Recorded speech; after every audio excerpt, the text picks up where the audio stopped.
تو سب سے پہلے مفتی صاحب آپ کی طرف ہی آئیں گے، کیونکہ سب آپ کی پارٹی کی طرف ہی سب کا اس وقت رخ ہے. کیا ہو رہا ہے؟ مولانا فضل الرحمان صاحب فوری طور پہ کوئی فیصلہ نہیں کر پائے، کیا ان کو کچھ اختلاف ہیں، اور وہ کس حد تک حکومت اور حکمران اتحاد کا ساتھ دے سکتے ہیں؟ بسم اللہ الرحمن الرحیم. سب سے پہلے تو آپ کا شکریہ. جن لوگوں کے پاس اکثریت ہوتی ہے تو ہمیشہ کے لیے یہ اکثریت ہی بلڈوزر سے بلڈوز کرتے رہتے ہیں اور لوگوں کو موقع نہیں دیتے کہ وہ سوچے اور سمجھے. ایک اعلان ہو جاتا ہے کہ یہ قانون لے ہو گیا، اور پھر یہ اعلان ہو جاتا ہے کہ یہ پاس ہو گیا، اور یہ موقع نہیں ملتا کہ لوگ پڑھیں اور پڑھ کر اس پر اپنا فیصلہ دیں. تو میرے خیال میں اب حکومت یہ کرنا چاہتی تھی اس آئینی ترمیم میں، تو مولانا فضل الرحمان صاحب نے ان کو روک دیا کہ ایسا نہیں ہوگا. یہ تو ٹھیک ہوا. مولانا فضل الرحمان صاحب کی شخصیت میں کوئی لچک ہے نا، اس سے لوگوں کے پاس جاتے ہیں، ان سے کوئی امید رکھتے ہیں، اور وہ بھی سوچتے ہیں تو پھر ذات کا نہیں سوچتے، اپنی قوم کا سوچتے ہیں. یہ جو آئینی ترمیم کے بارے میں آپ نے تفصیل بتائی اور جو آج کل ہے، ہماری رائے کے مطابق ہم تو کسی ایک آدمی کے لیے ترمیم نہیں کرنا چاہتے، اور ہم اصولی طور پر اس کی بھی مخالف ہے کہ ایک آدمی نے اپنا ٹائم پورا کر دیا پھر کیوں بیٹھتا ہے. دوسرا آدمی تو وہ ملک کا دشمن تو نہیں آتا ہے، وہ بھی اسی کے مطابق آتا ہے. یہ ہمارا اصولی موقف ہے.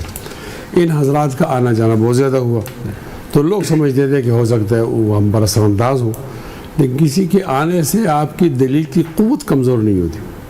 آپ اپنی بات سمجھا سکتے ہیں تو ہم نے اپنی بات سمجھائیے. ہم کل بھی اپوزیشن میں تھے، آج بھی اپوزیشن میں ہیں، اور ہم حکومت کے کم از کم اس داؤ پیش میں نہیں آئیں گے. اور میرے خیال مولانا صاحب کردار بہت زیادہ قابل تعریف ہے، قوم کو مان لینا چاہیے. اور مولانا صاحب شاید حکومت سے بڑھ کے داؤ پیچ لگائیں گے. بہرحال قمر الاسلام صاحب آپ کی جی مفتی کفایت اللہ صاحب، آپ کو تو کچھ اندازہ ہوگا، مولانا فضل الرحمان صاحب کو بھی اندازہ ہوگا کہ یہ ڈرافٹ کہاں سے آیا. تو پھر آپ کے خیال میں کہاں سے آیا یہ ڈرافٹ؟ آپ کو بھی تو تھوڑا بہت کچھ تجربہ ہوگا. وہ شاعر کہتا ہے میر کیا سازا بیمار ہوئے جن کے سبب اسی عطار کے لونڈے سے دوا لیتے. آپ پاکستان میں رہتے ہیں، آپ لندن میں تو نہیں ہے. تو یہ آپ کی پالیسی ہے پارٹی کی جو آپ نے شیئر پڑھا ہے؟ میں عرض کرتا ہوں نا، آپ پاکستان میں رہتے ہیں، آپ کو حالات کا ادراک نہیں ہے. ہمیشہ طاقت کو سلام ہو لوگوں نے کیا. تو جن لوگوں کا حق ہی نہیں بنتا بیٹھنے کا، وزیر اعظم بننے کا، تو کیا وہ کسی ایک فون پر ڈرافٹ نہیں بنائیں گے؟ آپ انہیں گلے لگائی جا رہے ہیں، ان کے ساتھ چائے پی رہے ہیں، تو وہ تو ہماری وفاداری ہے نا.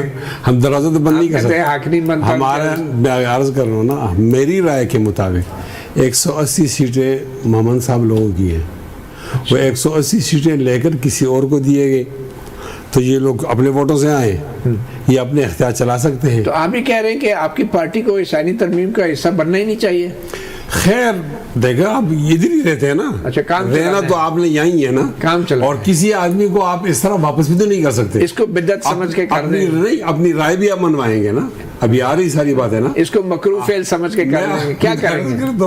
بعضوں کا حالات کا جبر آ جاتا ہے. لیکن آپ جبر کیا سوال بہت عجیب ہے. آپ پہ کس کا جبر ہو سکتا ہے؟ میں کہتا ہوں آپ کا سوال عجیب ہے.